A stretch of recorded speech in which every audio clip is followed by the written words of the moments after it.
ever-blowing bubbles, pretty bubbles in the air.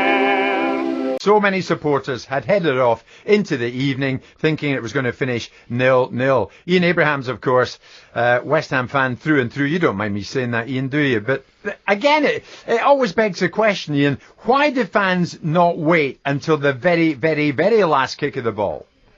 Yeah, good afternoon. Oh, Stephen Griswich just walking past me. I'm at Coventry's training ground today, so good to see Oggy as always. No, do you know what? It annoys me when fans don't wait to the end to see a game. I mean, you wouldn't go out, 5 minutes before the end of a theatre show, would you? Or 5 minutes before the end of a film.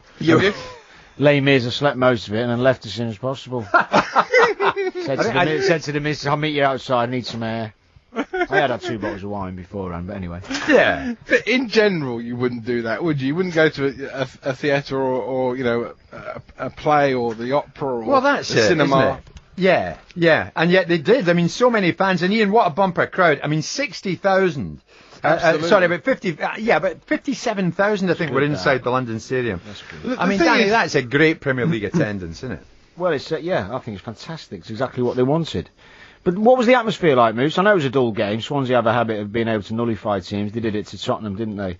Yeah, I mean, the atmosphere was a bit. I mean, the fans were a bit frustrated because obviously they hadn't scored and they were having problems breaking down Coventry. But Coventry.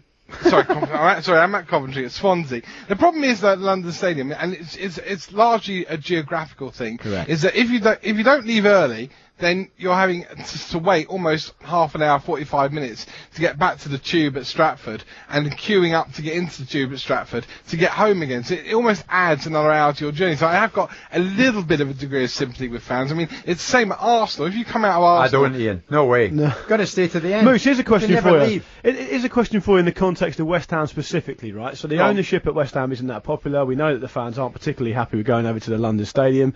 They love Slaven Bilic, who's their manager, who is a hero at the club. Why are they not showing a real sort of show of unity behind the team in a game that they can win, because they did go on to win it in the final minute? Why are they not showing a united front behind the manager, behind the team, almost sort of against the ownership in a game that they had every chance of winning, which of course they didn't go on to win? I think it's almost a tradition now, not a tradition, but it's almost ingrained in fans that if you're not winning with 10 minutes to go or 5 minutes to go, right, that's it, let's leave. We're never going to score. I mean, I've seen that before at many grounds, and I don't know if it's a London-specific thing. I mean, I don't cover a lot of games outside of London, but I see it a lot at West Ham, I see it a lot at Arsenal, I see it a lot at Spurs, and at Chelsea as well. I mean, quite often I'll take a picture at the end of a game to post on the social media of the teams walking off, and more often than not the stands behind the players are fairly empty because people have gone. People have decided, right, it's difficult getting away from these grounds, and the police make sure that everybody goes just sort of one way towards the tube stations or one way towards the part where the buses are parked, and therefore they want to leave early. The away fans have to stay. They have no choice. They're kept in. They have to stay, and they're normally the ones that actually creating most noise towards the end of the game. So fair play to West Ham at the weekend for scoring in the last minute. The other thing I have to say is I've actually got a story about this, and I've never forgiven my uncle, right? Because we went to the 1981 League Cup final, which was West Ham against Liverpool at Wembley, the old Wembley, and Liverpool scored in extra time. You may remember that the ball went over Sammy Lee's head from Alan Kennedy right into the corner net. Should have been 3 foot high then. Sorry? About 3 foot in the air. It went over his head. He was offside. I mean, how Clive Thomas gave the goal, goodness only knows. Come on, Ian, we're off at 1. Seriously, Danny, you can't deny he was in the line of sight of Phil Parkes. It was offside, right? There's no doubt about it. These days, it would have been chalked off. End of story. West Ham would have won the cup. Anyway, my uncle decided with 5 minutes to go, you know what? That's it. Liverpool going to win. We're going. And of course, I'm only 11 years old. I can't get home any other way. I've got to go home in this car. So we're off. We've just got outside the gates of Wembley, and we hear this big cheer. And he turns around to me and he goes, you know what, son? Told you they were going to score again. We never had a chance in this game. Blah blah blah. Got home. Of course, this is 1981. There's no Sky Sports News. There's no Jim White, 10 years old, to tell me that West Ham equalised in the last minute. So I had to wait until the news later that night, only to find out that Alvin Martin's header had been tipped over by Terry McDermott and Ray Stewart scored. So I missed a West Ham player scoring a goal at Wembley because my uncle decided. do me a favour, because I've been struggling sleeping recently. Tonight, can I call you about 9:30, 10? Tell me that one again. Tell us the story again. Anyway, on a different note, Yeah. I think you make one good point, which is the London thing. I think in London, because it's hellish getting everywhere. Getting people about. Yeah. The one thing I would say is, and where I understand some people going a bit early when the crowds are huge as well, it's not just about time, and it's about the fear. A lot of young kids get a bit. A friend of mine who goes to West Ham takes his young boys sometimes, you know. Yeah, you mentioned especially with the big games, Chelsea, Tottenham, Yeah. things like that. There is always that little bit of fear factor for the kids who like in big crowds and just to get them home and get them sorted. It's important for young kids, especially night games. So and also if your team's 3-0 down or 3-0 up, and you have got kids with you, sometimes it's a decent idea just to get them home. Yeah. But not the numbers that we're talking. We've seen a lot of empty seats. The most famous one, Moose, I don't know, you probably be at the game, the Wembley one. Do you remember City being 2-0 down to Gillingham in the playoffs? Yes, I remember Injury that time, they were 2-0 down, and all the City fans were going down Wembley Way. And I mean, this is the started problem is Back. Yeah. I mean, I tell you what it was, Ian. It was a double vindication for Slaven, wasn't it? Firstly, his substitution, and secondly, for refusing to let Sacco go to Rennes in the summer. I mean, this was a good story at the end of the day. Steve, you're a West Ham fan. You join us live. Were you there on Saturday? Did you leave early? Did you see the goal? Jim, you should know by now, I've said it enough times on this radio station, I will never, ever, ever step foot in the London Stadium. Oh, it's... In answer to what Luke... Right, you're that Steve, okay. Yeah.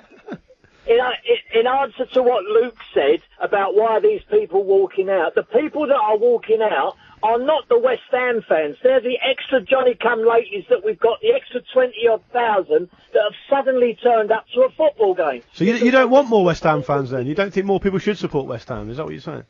I want West Ham fans all the time, but we've only ever had 35 to 40,000 strong. Where have these extra 20,000 come from? They are not West Ham fans. They are football supporters. And the ones that go... But why have you... But Steve, run that by me again, though, mate. Putting money into the club, though, Why aren't they? don't you go to the London Stadium? I'm bemused about that. Jim, we was never ever consulted whether we wanted to go there or not. We could have built a stadium, our own stadium, at Stratford or West Ham itself, right on the old May and Baker site, and built a stadium, which would have been ours. We are paying a peppercorn rent. Where's all the money going for that? But Steve, let me ask you straight, mate. Monday lunchtime, are you still a West Ham fan? Always. Then go to the Till I game. die. Then go to the game. I'll go to away games. Then go to the Forget games. about me, I'll You see missed that. out on Saturday, Steve. He did, and it was a crap game. It doesn't matter. They won it in the 90th minute. Can I just interject here? On you go, Ian. Can I just... I'm sorry, but I don't want to go over the whole why West Ham moved from the bowling No, ground. don't bring your uncle into it. We'll be here till bloody midnight. I'm not I'm not bringing my uncle into it.